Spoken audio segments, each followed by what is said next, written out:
Cheers, YouTube. I'm Mike. I'm Brent. And we're gonna go through a little video today of, we're gonna try to start our own brewery. At some point, that's our dream. We're gonna call it Traveling Circus Brewing. So we're gonna go through today. We got a bunch of stuff here that we've ordered offline. We're gonna pull it up and show it to you, unbox it, and then we'll do some separate videos later of us putting it all together. So here we go. First thing we got is we have the Craft to Brew Catalyst conical fermenter. We ordered this, I don't know what, about 3 weeks ago? Yeah, 3 weeks ago. It's the catalyst that started the brewery. Yeah, right. It's the catalyst so it makes a lot where we are at this point. With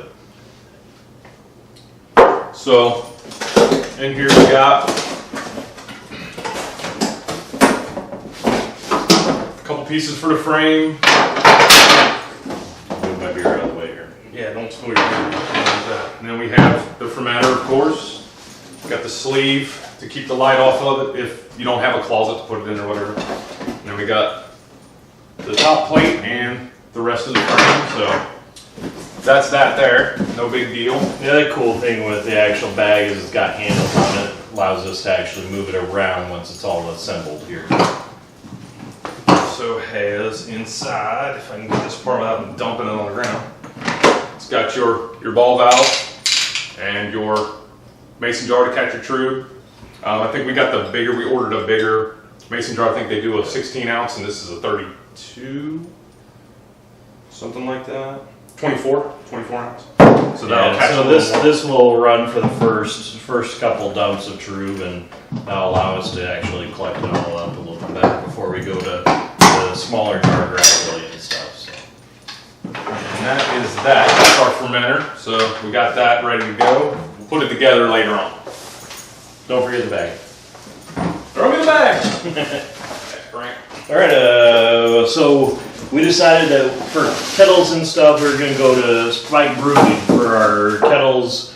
We are also getting a mash tun. The mash tun hasn't got here yet, so that's going to be a follow-up thing as well. And eventually down the road, as we expand this out and stuff, we're going to be doing a hot liquor tank with Herms and stuff.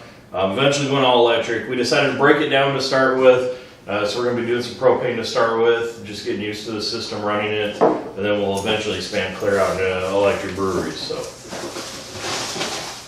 got us a cool lid here. We can actually get it out of here, and so we'll go through. Get the cardboard out of the way. So we'll go through actually building it all out. This is our sight glass tube.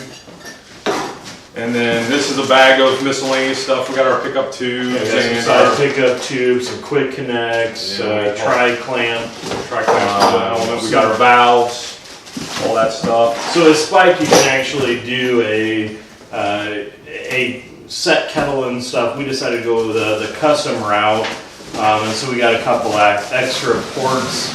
Also the electrical element port. So I went ahead and did it all. Because obviously with these, they're actually completely already welded. Very nice welds and stuff to it as well. Very heavy built. I think these are 25 pounds or something like that. We went with the 15 gallons. So yeah, we're doing 15 gallons because really, between 15 and 10 gallons, not a big difference in price. And this gives us more headroom for potential boil issues.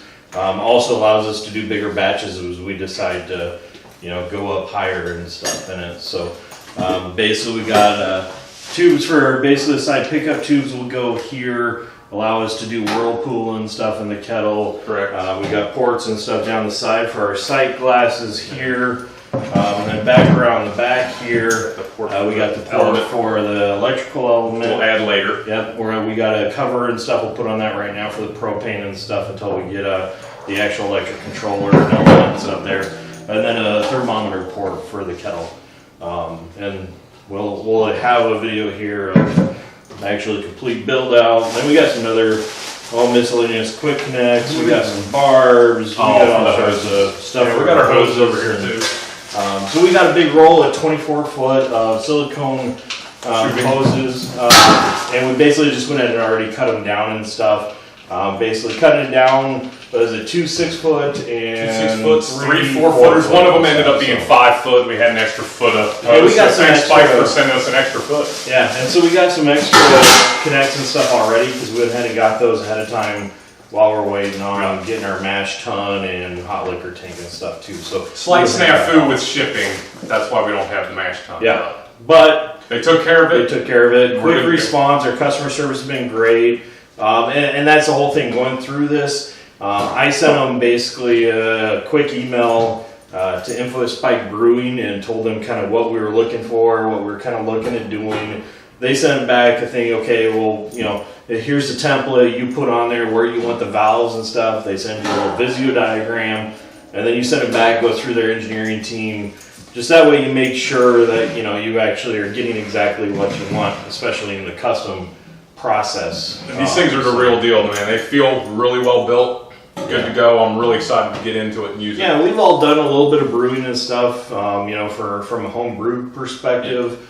There's 4 of us that we're kind of going together on this joint venture, working on this, and this allows us to really take it to the next level and potentially look in. And some of the, you know, different places out there are using these already for some of the bigger breweries small batches, for test batches. You know, since before you go into that 900-gallon run and stuff, it's a little easier to brew a little bit smaller. So, all right, so let's get this here.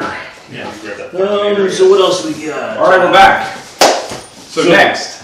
So we went ahead to and decided chiller-wise, we were looking at different counterflows and different things like that. But we're very impressed with the Blichmann Therminator and some of the stuff we were looking at and stuff on it. How fast it actually drops the temperature. I mean, almost a full bore clear down to almost yeast temp, depending upon what you're doing and stuff. So 8 to 20 seconds, it seems like. It's pretty quick. Pretty crazy. So, I mean, we got bracket for it. Thanks for giving me a hand there. So then we got that up there. So it's a beast. Yeah, that's heavy. And the cool thing too with it is you can actually take it clear apart to clean it out and stuff instead of just actually running through it.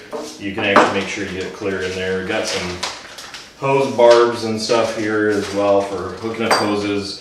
We got some midline thermometer and stuff too, and different things that we got to go on it to actually look at it. But you want to just put it back in the box? Sure, why not? Now. Yeah, for now we might as well.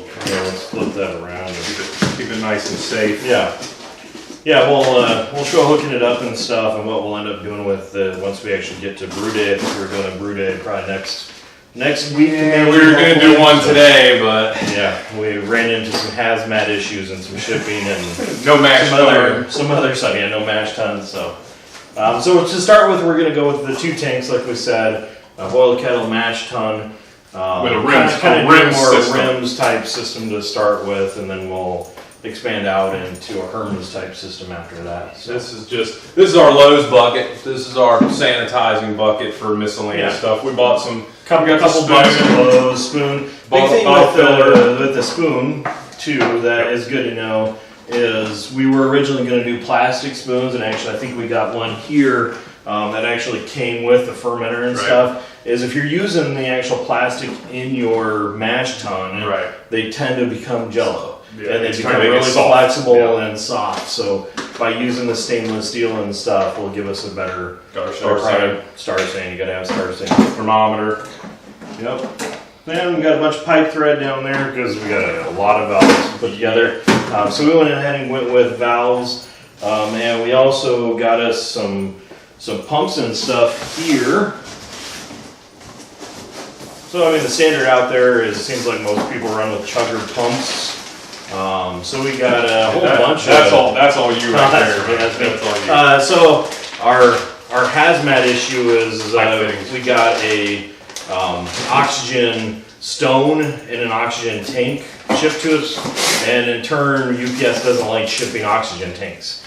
And so without proper so it got sent back 3 or 4 times to the place we bought it from. It's easier just to get the oxygen tank at Lowe's, Home Depot. A lot of different places carry compressed oxygen tanks. So, and that's to aerate basically the wort when we go to fermentation. So So we got a little bit of all sorts of other stuff here. I don't know what the heck that is, man. So we're also going to be, I guess, mostly me. Yeah, that was your baby. As a technical person and scientist person here, is we're going to be doing some yeast starters, eventually doing some actual yeast strains, and different things out of that. So in order to do that, we picked up a stir starter. Just basically they're not that expensive, a little plate to actually sit your flask on to stir it. Got our magnetic stir stick and stuff that comes with and stuff. Pretty simple, not much to it. And we got us a flask to go with it here. So I think I went with like 2,000 milliliters or something like that. And you got all your miscellaneous stuff over here, foam stoppers. Yeah, so I went with foam stoppers and stuff. You can also use your typical stops you use on your fermenters and stuff too.